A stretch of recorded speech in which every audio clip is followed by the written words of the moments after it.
पुंडलिकावरदे हरी विठ्ठल श्री ज्ञानदेव तुकाराम श्री पंढरीनाथ महाराज की जय। श्री ज्ञानेश्वरी सारांश अध्याय 11। म्हणवणी भलतेणे येथ सद्भावे नहावे, प्रयाग माधव विश्वरूप पहावे, एतुलेनी संसारासी ध्यावे तिलोदक। या अध्यायात शांत रसास अद्भुत रस भेटणार म्हणून श्री ज्ञानदेवांनी या अध्यायाला प्रयाग क्षेत्राची उपमा दिली आहे व त्यामुळे वाटेल त्याला प्रयाग माधव विश्वरूपाचे दर्शन घेऊन संसाराला तिलोदक देता येईल हे अशक्य कार्य ज्यांच्या कृपेमुळे सिद्धीस गेले त्या समर्थ श्री निवृत्तीनाथांना नमन करून ज्ञानदेवांनी या अध्यायाची सुरुवात केलेली आहे। श्री ज्ञानदेव सांगतात, हे सर्व सर्वेश्वर आहे हे जे बुद्धीला पटले ते प्रत्यक्ष बाहेर डोळ्यांना दिसावे अशी अर्जुनाला विश्वरूप पाहण्याची अत्यंत मोठी तळमळ लागून राहिली होती। तेव्हा आपण कसे विचारावे असा विचार अर्जुनाच्या मनात आला, पण निकटवर्ती भक्तांनीही विचारले नाही म्हणून भीतीने न विचारावे तर विश्वरूप पाहिल्याशिवाय त्याला जगणे सुद्धा अशक्य वाटू लागले। इतकी त्याला त्या विश्वरूपाची तळमळ लागली। तेव्हा देव दाखवत वा न दाखवत आपण तर विचारावे असा निश्चय करून भीत भीत अर्जुन देवाला विनवित आहे। आपण मला दुर्मिळ असे अध्यात्म ज्ञान सांगितले, त्यामुळे देहच मी, हे कौरव माझे आप्त व यांना जर मी मारले तर मला पाप लागेल असा जो अज्ञानजन्य अहंकार व मोह माझ्या ठिकाणी उत्पन्न झाला होता तो आता दूर झाला आहे। परंतु त्याबरोबरच तुम्ही प्रसंग विशेषी जगत कार्यासाठी जी द्विभुज चतुर्भुज अशी रूपे धारण करता ती ज्या मूळ रूपापासून उत्पन्न होतात ते तुमचे मूळ रूप पहावे अशी मला तळमळ लागली आहे। तुमचे औदार्य तर सुप्रसिद्धच आहे। तुम्हाला मारण्याच्या हेतूने आलेल्या पुतना शिशुपाल इत्यादी शत्रूंनाही जेथे तुम्ही मोक्षासारखे अत्यंत पवित्र दान दिले आहे तेथे मी तर तुमचाच, त्यामुळे तुम्ही मला विश्वरूप दाखवाल यात तीळ मात्र संशय नाही। माझी अडचण एवढीच आहे की तुम्ही मला विश्वरूप दाखविले व ते पाहण्याची माझ्या अंगी योग्यता नसल्यामुळे ते मी पाहू शकलो नाही तर ते फुकट जाईल। अर्जुन असे बोलला, पण झाले ते वेगळेच। अर्जुनाला विश्वरूप दाखविण्यासाठी देव इतके उतावीळ झाले होते की त्यांच्या तोंडून विश्वरूप दाखवा असे शब्द निघाल्याबरोबर देव सर्व विश्वरूपमयच झाले व म्हणाले, अरे माझे विश्वरूप पहा। देव म्हणाले, अर्जुना या विश्वमूर्तीच्या प्रत्येक केसाच्या बुडाशी सृष्ट्या पहा आणि तुझ्या मनात जर विश्वाही पलीकडे काही पाहावे असे वाटत असेल तर तेही तू माझ्या या देहाच्या ठिकाणी पहा। देव असे म्हणाले, पण अर्जुनाला मात्र दिव्य दृष्टी नसल्यामुळे त्याला ते दिसत नव्हते। तो तसाच उत्कंठित अवस्थेत स्तब्ध बसला होता। अर्जुनाने बजावले असून सुद्धा आपण विश्वरूप दाखविण्याच्या घाईत त्याला दिव्य दृष्टी देण्याचे विसरून गेलो। हे जेव्हा देवांना कळून आले, तेव्हा त्यांनी त्याला ती दिव्य दृष्टी देऊन विश्वरूप पाहावयास समर्थ केले. हे चराचर विश्वाचे चित्र ज्या अनादि भूमिकेवर उमटते ते विश्वरूप अर्जुन पाहू लागला. तो त्याला ते सर्व आश्चर्यमय दिसले. पाहण्याची तो जी जी इच्छा करीत होता ती ती सफळ होत होती. परब्रह्मच विश्वरूपाने भरून गेले होते. एवढे मोठे आकाश, पंचमहाभूते, पूर्वातिक सर्व दिशा यांचा मागमूसही शिल्लक न राहता सर्व सृष्टीची रचनाच नाहीशी झाली. त्याच्या मनाचा मनपणा नाहीसा झाला व स्वरूप समाधान प्राप्त झाले.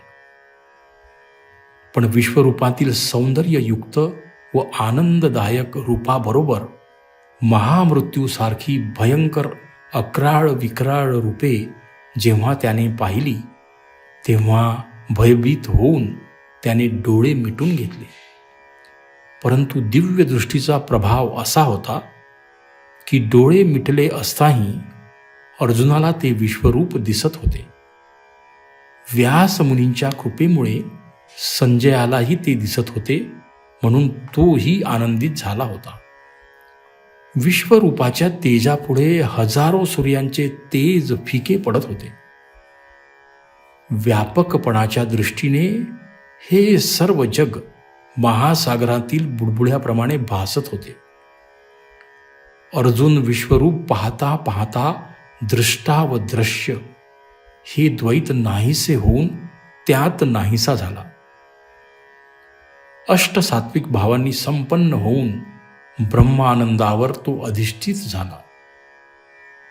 तो आनंदाचा पूर ओसरल्यावर अर्जुन देवाची स्तुती करू लागला.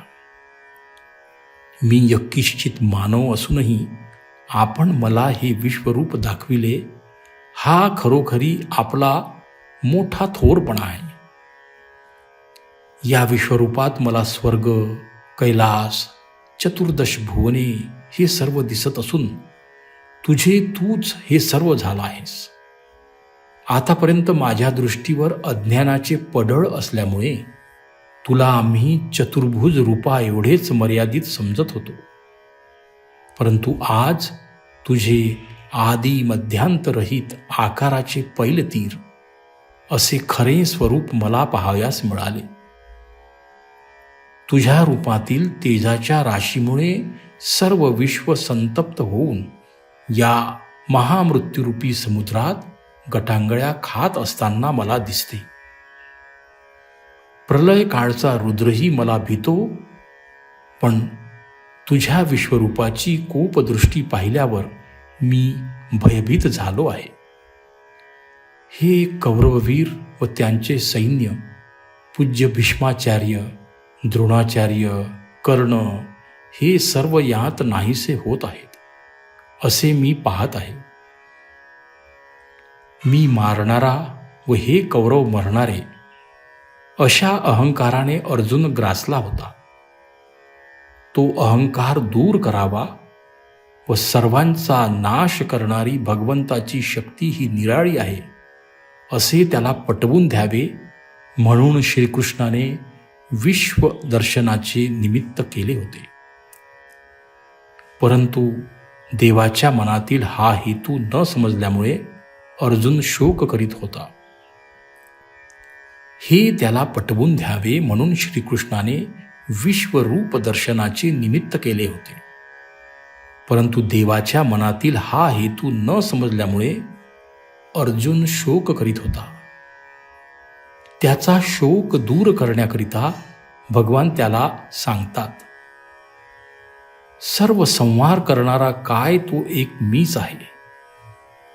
मात्र तुम्ही पांडव फक्त या संहारातून वाचणार आहात. त्याशिवाय बाकीचे सर्व सैन्य यात नाश पावणार आहे.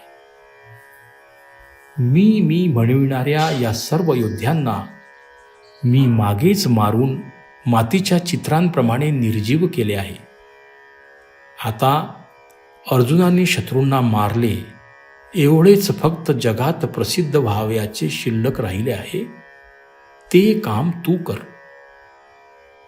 याप्रमाणे विश्वरूपी श्रीकृष्णाचे गंगेच्या ओघाप्रमाणे गंभीर भाषण चालू होते व अर्जुन शरणागत होऊन ते ऐकत होता व वारंवार भगवंताला नमस्कार करीत होता.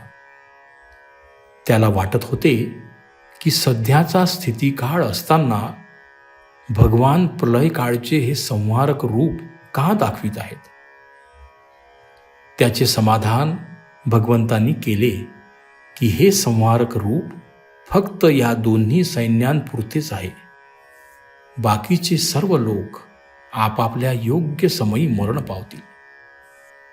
श्याम सुंदर श्रीकृष्णाचे अनादी निर्गुण हेच मूळ रूप असून तेच विश्वरूपाने विस्तारले आहे. हे आता अर्जुनाला पक्के समजून आले. आतापर्यंत श्रीकृष्णाला तो बरोबरीचा समजून त्याची थट्टा मस्करी, प्रसंगविशेषी अवहेलना करीत होता. या सर्व गोष्टींचा त्याला आता पश्चाताप झाला व त्रिभुवनातही मावणार नाहीत एवढे अपराध माझ्या हातून झाले आहेत, तर ते मातेप्रमाणे पोटात घालावे व पुन्हा श्यामसुंदर चतुर्भुज रूप धारण करावे, अशी त्याने देवाला विनंती केली. आजपर्यंत कोणालाही प्राप्त झाली नाही ती वस्तू आपण दिली व हा ती वस्तू नको म्हणतो, याबद्दल देवाला मनात त्याचा रागच आला. हे त्याचे करणे शरीराला सोडून छायेलाच आलिंगन देण्यासारखे वेडेपणाचे होते. म्हणून देव तसे त्याला बोलले. पण त्याच्या प्रेमास्तव पुन्हा तो देव चतुर्भुज झाला. सूर्य मावळल्यावर आकाशात जशा चांदण्या प्रकट होतात, त्याप्रमाणे अर्जुनाला पुन्हा सर्व दृश्य पूर्ववत दिसू लागले. शेवटी देवांनी त्याला महत्त्वाचा उपदेश केला. गाय जरी डोंगरात चरावयास गेली तरी तिचे चित्त घरातील तिच्या वासरावरच असते. तसे तू विश्वरूपावर आपले खरे प्रेम ठेवून चतुर्भुज मर्यादित रूपावर वरवरचे बाह्यातकारी प्रेमच ठेव.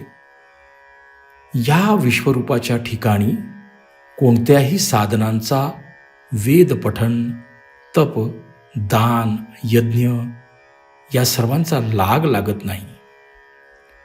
चित्त जर माझ्या अनन्य भक्तीने भरून गेले तरच देह, अहंकार व द्वैत नाहीशी होऊन मी विश्वरूप आहे हे अनुभवाला येईल. अर्जुन हा सगुण रूपावर भाळला होता व देवांनी तर ते कमी योग्यतेचे ठरविले. म्हणून कोणते रूप श्रेष्ठ आहे असा प्रश्न देव रागावणार नाही अशा चातुर्याने तो देवापुढे मांडणार आहे व त्यातूनच 12वा अध्याय निर्माण होत आहे. श्री कृष्णार्पणमस्तु.